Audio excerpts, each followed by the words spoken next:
Hi, my name is Wilman Ziada, and I'm a New York City-based director and creator of theater, television, and film. I'm also a proud FENIX Global Artist Ambassador. Today, I'm speaking with FENIX's latest celebrity artist, Blake Allen. Blake is an award-winning composer, arranger, orchestrator, and musician. He's known for his innovative bridging of contemporary music and theater. His works, as the New York Times calls it, are full of yearning and exuberance and affection, with strings to make you swoon. Allen's latest album, Sonatas, debuted #1 on the iTunes Classical Charts and features Grammy-nominated pianist Christopher Kulzer.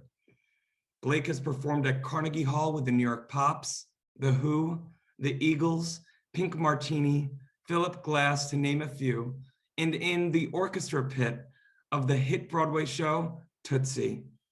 Before I speak with Blake, here's a sneak peek at his Billboard topping album, Sonatas.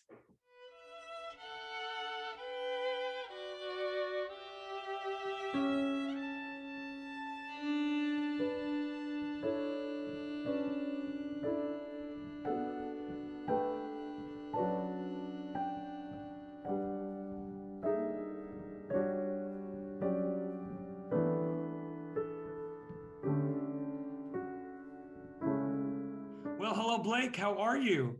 Hi, how are you doing? It's so good to see you, my friend. So good to see you. You're in New York City, right? Yeah, uptown.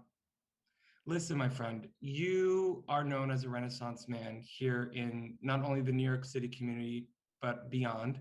You not only have played in the pit of Broadway, on the stage of Carnegie Hall for a slew of famous artists that we mentioned in your bio.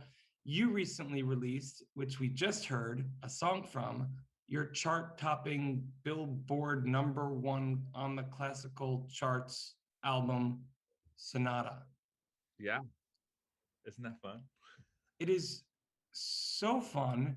You have such a once in a generation vibe about you. And I would love to know, when did you know that you had all of these talents within you? Were you encouraged as a kid? Yes, I was encouraged as a kid. My mother got her degree in piano pedagogy. So she What is taught, wait, time out. What is that? that's like a pedagogue is like a teacher. That's like what it's called in the classical world, pedagogue.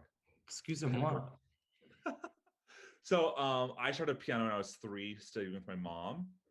And so, as cliche as it sounds, there was never a time in my life that I didn't have music, and there was never a time in my life where music was never going to be the goal for my career. Wow. Like, I don't have a single memory that doesn't have music in some capacity involved. Yeah. I mean, your musical tastes run the gamut, Blake. I mean, you're known in the city for wearing so many hats.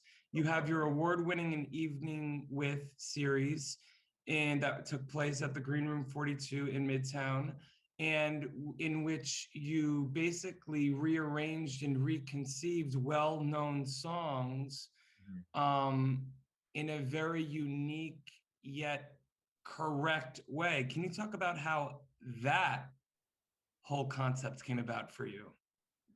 Yeah.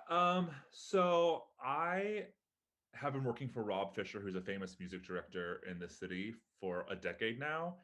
And so I'm used to um, like discovering the American songbook and kind of preserving the American songbook because, Gen Z is not necessarily, at least in the States, they don't really know music before the 60s, right? Before the Beatles. And so I wanted to riff off what my boss taught me and kind of find the American songbook of these famous people like Peggy Lee and Della Reese and Eartha Kitt, and then transform the sound into a 20th century sound that's, a theater audience or a cabaret audience can hear them in a new way so that they can reappreciate them. And like, stripping, lots of times I strip down the music to its bare bones so the lyrics speak out, or sometimes it's more about the music than the lyrics. So it's just finding a new way to make an audience love the music they probably already know. Well, I mean, look at like I've been very fortunate to work with you when I directed the production in which you musically directed and basically reconceived with me the first New York City revival of the Sherman Brothers over here. And in the room with you, I noticed that you weren't just a musical director. You weren't just the arranger orchestrator of that assignment.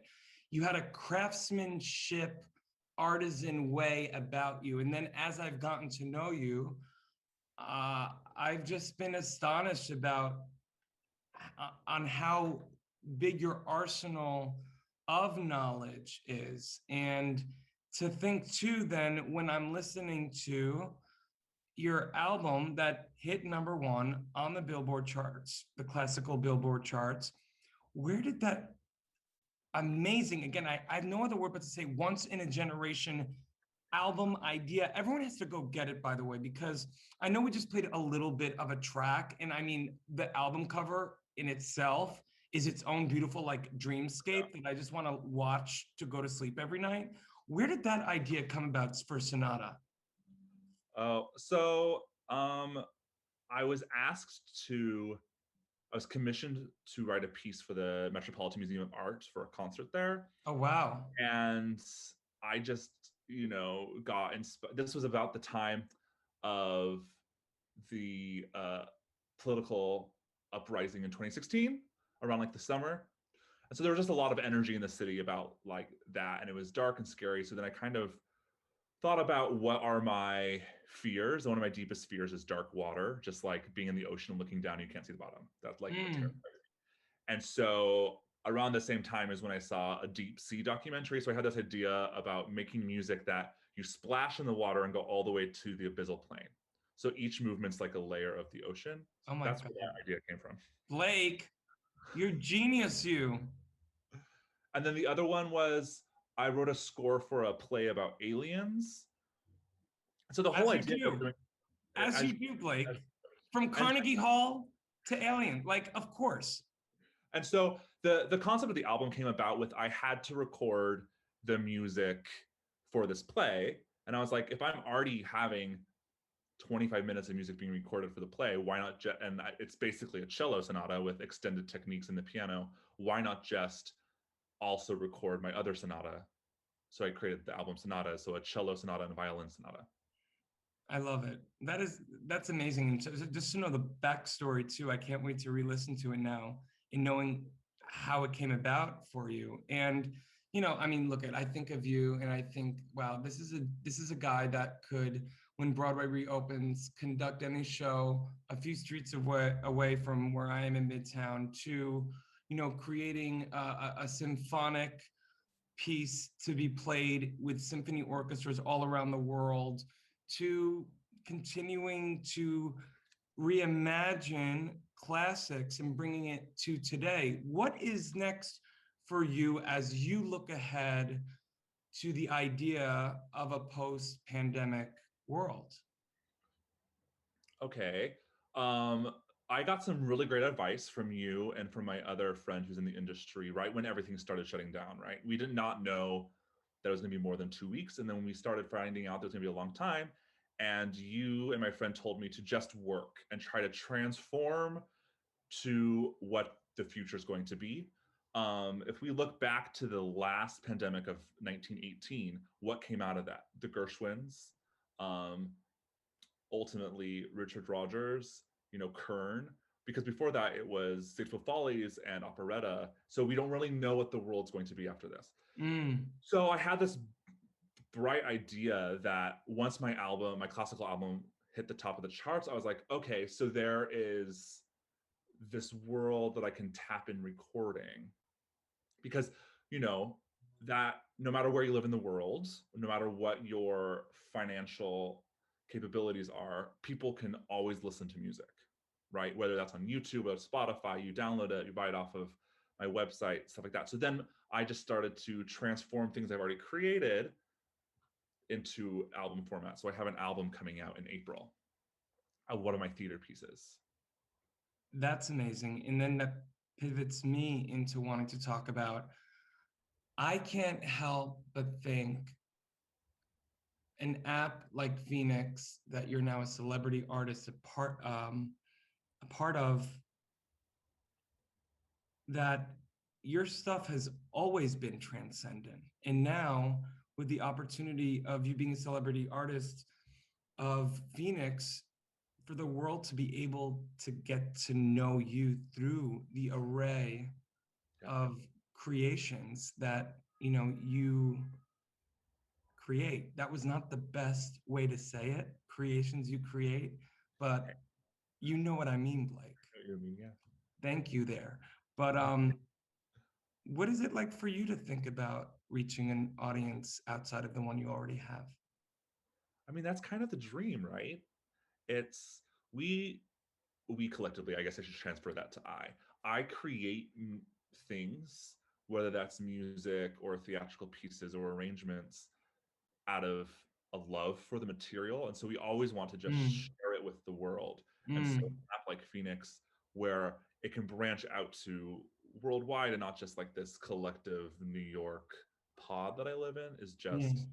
that's the goal, right, of every creator. Well, I'm just so excited for the world to hear your stuff. You're a Thank you. genius, my friend. And the Good. fact that I get to call you a friend, I mean, I'm honored. And I thank you so much for speaking with me today. Of course, I love talking to you, so anytime. Thanks, my friend. Be well. Be well. Bye. In the digital age, artists and bands struggle to make a living.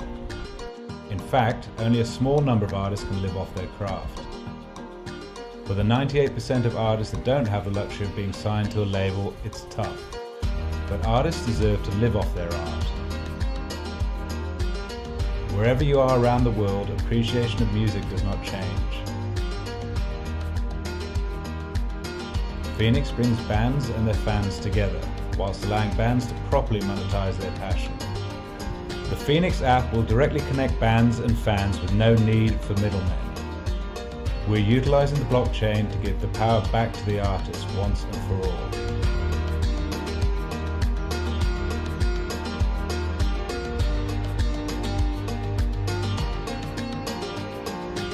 Join FENIX, join the change.